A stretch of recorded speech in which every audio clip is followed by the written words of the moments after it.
নজরে Bangla official YouTube চ্যানেলে আপনাকে স্বাগত। দাদা, আপনাদের যে নমিনেশন, এত এত পরিমাণের লোক, আপনারা কি বুঝছেন? এত লোক কোথা থেকে নিয়ে এলেন? আসলে মানুষ তার প্রতিদিন জীবনযাত্রার মধ্যে দিয়ে বুঝতে শিখেছে যে এরা এতদিন একটা দ্বিধাদ্বন্দ্বের মধ্যে ছিল। আজকে সেই দ্বিধাদ্বন্দ্ব কাটিয়ে খোলস ছেড়ে বেরিয়ে আসছে তাদের নিরাপদ আশ্রয়। একদিকে বিজেপি, তারা মানুষকে বিভাজন করবার চেষ্টা করছে, ধর্মের নামে সুরসুরি দিয়ে নদিয়া জেলার একটা বড় অংশ, প্রায় 38% ভোটার, মতুয়া ভোটার, তারাও যখন বুঝতে পেরেছে যে তাদেরকে ব্যবহার করে বিজেপি ক্ষমতায় থাকবার চেষ্টা করছে, এ রাজ্য থেকে কয়েকটা এমপি পাস করানোর চেষ্টা করছে, সেই মতুয়ারাও হচ্ছে আজকে কমরেড অলোকেশ দাস এবং কমরেড এস এম সাদির নমিনেশনে তারা হচ্ছে লাল ঝান্ডার মিছিলে সামিল হয়েছে।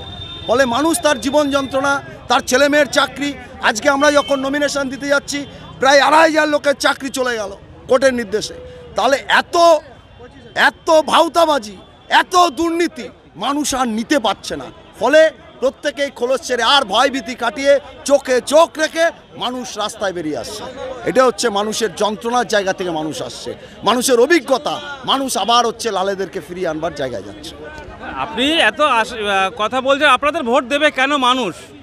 আমাদের ভোট দেবে মানুষ, প্রথম শর্ত ভোট দেবে যে সারাদিন 365 দিন কমরেড এস এম সাদি, কমরেড অলোকেশ দাসরা প্রায় 50 বছরের রাজনৈতিক অভিজ্ঞতা নিয়ে মানুষের পাশে থেকে ভোটে হেরে যাওয়ার পরও, মানিক ভট্টাচার্যের কাছে ভোটে হেরে যাওয়ার পরেও এস এম সাদিরা পালিয়ে যায়নি।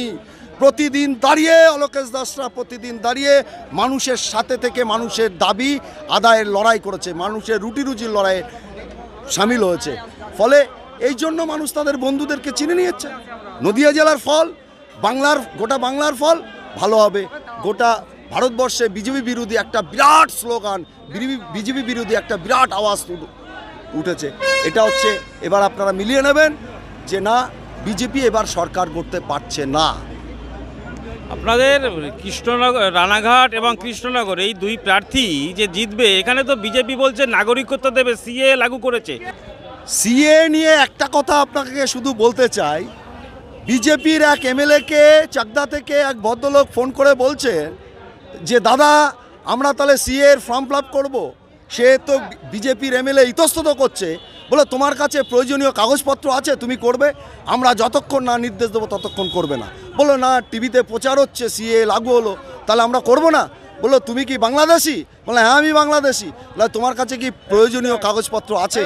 ফলে মানুষ তারা বুঝতে শিখেছে যে আমি আবেদন করার সাথে সাথে বিদেশি নিজেকেই নিজে ঘোষণা করব।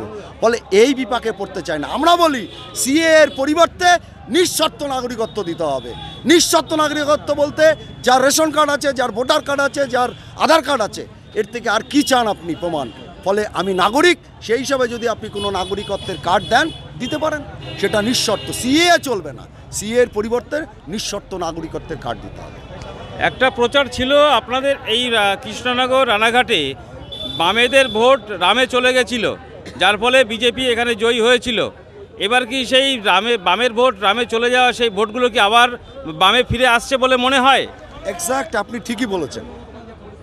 আরএসএসের একটা অংশ, তারা হাটে বাজারে, চায়ের দোকানে, সেলুনে, দর্জির দোকানে, যেখানে মানুষ জটলা বাঁধে, তারাই হচ্ছে এই টেম্পুটা 2016 সালের বিধানসভার থেকে তুলেছিল যে আগে রাম পরে বাম।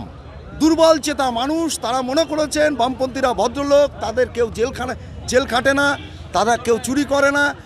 বিজেপি, সাধারণ মানুষ সেইখানটা মনে করেছিল যে বিজেপি হয়তো নিরাপদ আশ্রয় হতে পারে। কিন্তু যখন দেখেছে মানুষকে ব্যবহার করে বিজেপি সিএ এর মধ্যে দিয়ে তাদেরকেই বিপাকে ফেলতে চায়, ধর্মের নামে সুরসুরি দিয়ে মানুষকে বিভাজন করছে, এবং একদিকে দ্রব্যমূল্য বৃদ্ধি, চাকরি নেই, প্রাইভেটেশন, দেদার প্রাইভেটেশন হচ্ছে, আদানি আম্বানিদের পেট ভরাচ্ছে, নীরব মোদীদের পেট ভরাচ্ছে বিজেপি। এ বিজেপি আর নয়। ইলেকট্রাল বন্ডের থেকে ওষুধ কোম্পানি সহ সমস্ত বড় বড় কোম্পানির কাছ থেকে বিজেপি যে পরিমাণ টাকা নিয়েছে, তৃণমূল কংগ্রেস যে পরিমাণ টাকা নিয়েছে, মানুষের কাছে এখন পরিষ্কার হয়ে গেছে যে বাজার দর প্রতিদিন কেন বাড়ছে, বাজারে আসল ওষুধ পাওয়া যাচ্ছে না কেন, কেন হচ্ছে নকল ওষুধ এত বাজারে বিক্রি হচ্ছে, তার অন্যতম কারণ হচ্ছে ইলেকট্রাল বন্ড। সেটা সাধারণ মানুষ এখন বুঝতে শিখেছে। আর লক্ষ্মীর ভাণ্ডার বলেন, আর ওই সোনার ভাণ্ডার বলেন, আর কন্যাশ্রী বলেন, রূপশ্রী বলেন, ও দিয়ে আর খায় না। জানে, প্রত্যেকেই জানে 1000 টাকা দিয়ে তার ছেলের চাকরি চাওয়ার যে অধিকার, সে অধিকারে মুখটা বন্ধ করে দিচ্ছে। ফলে মানুষ বেরিয়ে আসছে। দেখেছেন আজকে আমাদের এই মিছিলে, নমিনেশন মিছিলে প্রায় 50% মহিলা। এই মহিলারা প্রত্যেকেই লক্ষ্মীর ভাণ্ডার পায়, তবুও তারা হচ্ছে এই লাল ঝান্ডার মিছিলে এসছে যে এটা নিরাপদ আশ্রয়। ফলে প্রত্যেকেই নিরাপদ আশ্রয় করছে। তাহলে আপনারা আশা করছেন 2 কেন্দ্রে সিপিএম প্রার্থী জিতবে? আশা নয়, আমরা নিশ্চিত। এবার মানুষের সঙ্গে আমরা প্রতিদিন কাজ করি, মানুষের সঙ্গে প্রতিদিন আমরা যাই, মানুষের মুখ থেকে আমরা যেটা শুনতে পাই যে এবার আমরা নিশ্চিত জিতছি।